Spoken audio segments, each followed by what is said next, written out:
Hello friends, welcome back to my channel. আমি সোমা চলে এসেছি আরেকটা নতুন ভিডিও তোমাদের সঙ্গে শেয়ার করতে। আজকের আমি রয়েছি তারাপীঠে, আর তারাপীঠে মন্দিরের পাশে একটা খুব ভালো হোটেলের সন্ধান তোমাদের দেব। আর তার ভাড়া কীরকম, তার রুম কীরকম, সব কিছু আজকে এই ভিডিওর মাধ্যমে তোমাদের সঙ্গে শেয়ার করব। তাহলে চলো আর দেরি না করে ভিডিওটাকে শুরু করা যাক। আমরা এখন যে হোটেলটায় এসছি সেই হোটেলটার নাম হচ্ছে hotel Binapani deluxe one. Binapani নামে কিন্তু আরও হোটেল তারাপীঠে রয়েছে, তবে আমরা যে হোটেলটা বুক করে এসছি তার নাম হচ্ছে হোটেল বিনাপানি ডিলাক্স ওয়ান। তো আমরা কিন্তু ডাইরেক্ট ফোন করেই হোটেল বুক করেছিলাম, তবে অনলাইনে যে কোনো অ্যাপ থেকেও কিন্তু এই হোটেলটা বুক করা যায়। সেক্ষেত্রে ভাড়া একটু বেশি পড়ে, আর ডাইরেক্ট বুক করলে ভাড়া একটু কমই থাকে। তো এটা হচ্ছে হোটেলের রিসেপশন এরিয়া, দেখতেই পাচ্ছ খুব সুন্দর। আর টোটালটাই কিন্তু পুরো সেন্ট্রাল এসি, খুব সুন্দর জায়গাটা। এবার চলো আমাদের রুমটা তোমাদের দেখায়। আমরা যে রুমটা বুক করেছি সেটা হচ্ছে AC double bedroom. Double bedroom হলেও কিন্তু আমাদের বেডটা ছিল কিং সাইজ বেড, সুতরাং তিনজনের পক্ষে যথেষ্টই ছিল আমাদের রুমের বেডটা। আর ঢুকেই দেখতেই পাচ্ছ বাঁ দিকে রয়েছে এইরকম একটা ড্রেসিং ইউনিট, এবং তার তলায় রয়েছে একটা ছোট্ট মিনি ফ্রিজ। এই যে ফ্রিজটা কিন্তু চালালেই চলবে, আমরা টেস্ট করে নিয়েছিলাম। আর পাশেই রয়েছে একটা ওয়ার্ড্রপ। ওয়ার্ড্রপটা আমি আর খুলে দেখাচ্ছি না, আমরা ব্যাগগুলো ওখানে রেখেছি।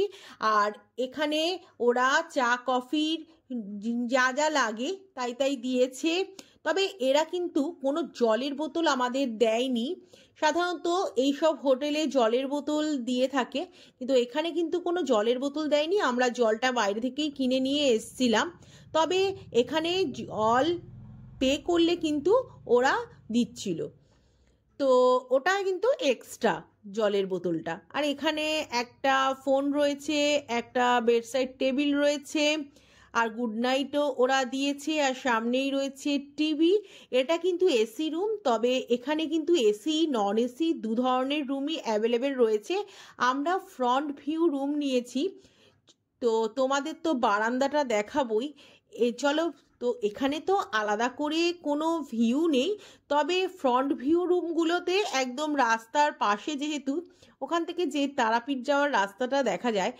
এই হোটেল থেকে কিন্তু তারাপীঠ যেতে খুব একটা বেশি সময় লাগে না, হেঁটে 3-4 মিনিট মতো লাগে।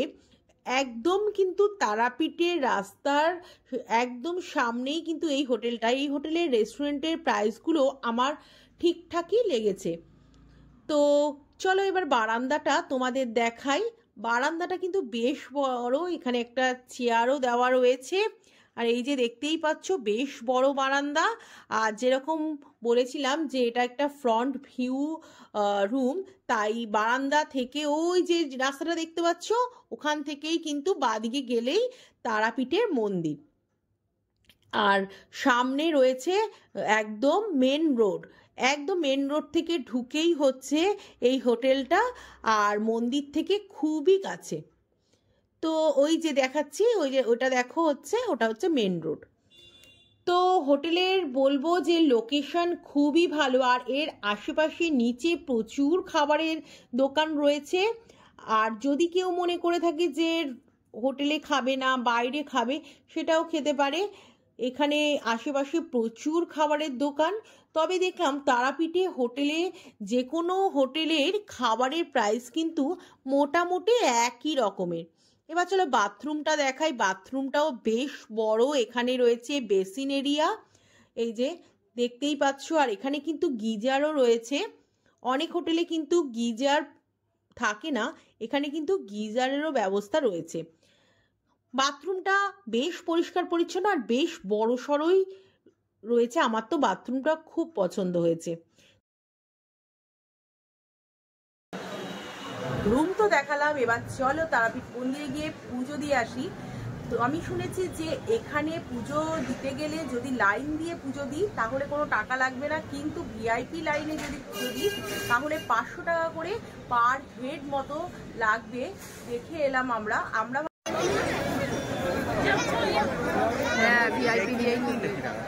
হ্যাঁ এইটাই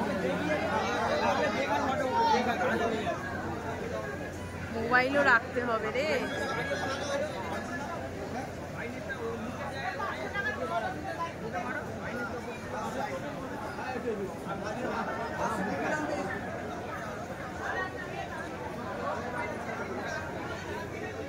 বাবুটাও আমার সঙ্গে সঙ্গে ঘুরছে রোদের মধ্যে।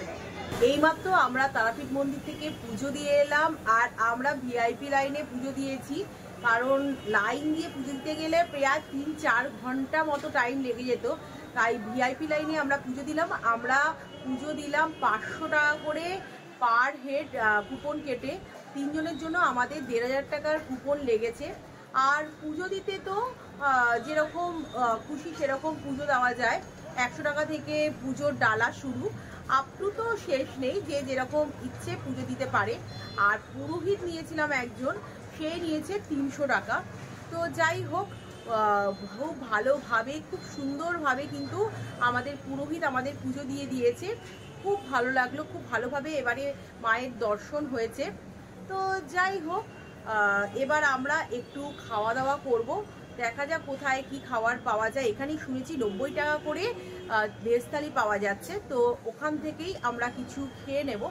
আর রাত্রিবেলা হোটেলেই আমরা ডিনারটা সেরে নেব।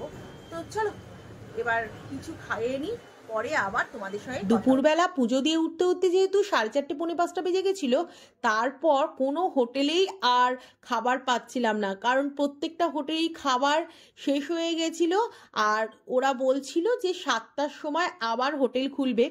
শেষে একটা হোটেল পেলাম, সেই হোটেলে ভেজ থালি অ্যাভেলেবেল ছিল, সেখান থেকে ভেজ থালি আমরা খেয়েছি 90 টাকা দিয়ে। তাই তখন আর ভিডিও করা হয়ে ওঠেনি। আর রাত্রিবেলা আমরা হোটেলের রুমেই অর্ডার করে দিয়েছিলাম রুটি আর চিকেন ভর্তা, সঙ্গে ওরা পেঁয়াজ আর কাঁচা লঙ্কাও দিয়েছে। তো জোজো তো খেয়ে বলল যে খাবারগুলো বেশ ভালো। তো যাই হোক, আমরাও খেয়ে নিই। জোজোর প্রচণ্ড খিদে পেয়েছিল বলে ওকে দিয়ে দিয়েছি, এবার আমরাও খেয়ে নেব। এবার বলি এই রুমটার ভাড়া কত। এটা হচ্ছে এসি ডিলাক্স রুম। এই রুমটার ভাড়া আমাদের কাছ থেকে নিয়েছে 2240 টাকা। তবে এখানে নন এসি রুমও আছে, সেগুলোর ভাড়া একটু কম। তবে এই হোটেলের সার্ভিস এবং খাওয়া দাওয়া দুটোই খুব ভালো। এখানে 119 টাকায় আনলিমিটেড চিকেন বিরিয়ানি ওরা সার্ভ করছে, যেখানে চিকেন আলু সব লিমিটেড, কিন্তু রাইসটা আনলিমিটেড। সেটাও শুনেছি খুব ভালো, কিন্তু আমাদের ট্রাই করা হয়নি। তবে আমরা হোয়াটসঅ্যাপ করে এই রুমটা বুক করেছিলাম। ফোন করে বা হোয়াটসঅ্যাপ করে কিন্তু রুম বুক করা যায়, খুবই ইজি প্রসেস। তো আমি স্ক্রিনে ফোন নাম্বার দিয়ে দিচ্ছি, এই নাম্বারে তোমরা ফোন করে বা হোয়াটসঅ্যাপ করে রুম বুক করতে পারো।